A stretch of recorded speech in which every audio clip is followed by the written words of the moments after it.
Would you support paid maternity leave for mothers? No, ma'am. Why do you say that? So when we start supporting stuff, when does it end? We live in a generation that's got to work. Got to quit being socialist. So yes, we need to spend time with our kids, but obviously you work to get out of poverty. And it's sacrifice. You have to have sacrifice in life. Christians, you learn to sacrifice. You crucify your flesh, right, to live in that spiritual realm. I see too many people, women who can do it. I think today we've created a lazy generation. Maybe a day or two or something like that, but then you see people take advantage of it. My thing is enough's enough of just charity and giving out. So one thing I do not respect is the inconsistency with this conservative Christianity.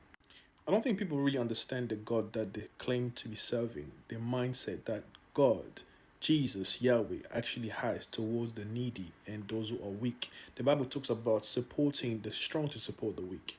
Now, if you're going to build your policy according to scripture or to God, you really have to understand his heart. What does God really want?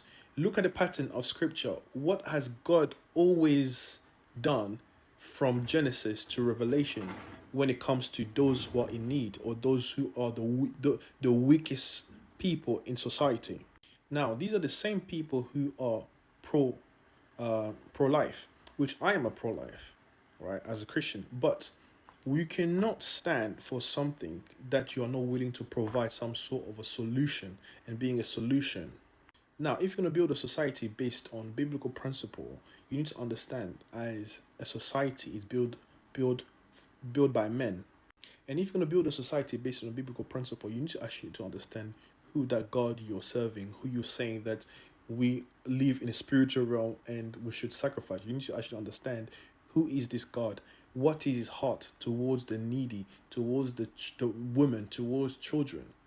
A society that is built under the authority of biblical principle, a man is the head of the house. So if we're going to use that biblical principle or being a man being the head of the household, that means the government should be led or built to a way that is looking after the women who are the weakest vessel, not mentally but physically. You cannot just claim wanting the success of a nuclear family but yet not willing to provide or set up the right system that will actually help a family to grow and to be healthy and to have all the everything under the disposal to raise healthy children and a healthy home. And among that, a maternity leave is actually one of the critical things that a woman need for the bonding of a mother and the child. I mean, we have research that actually suggesting that maternity leave is actually linked to a better cognitive behavior and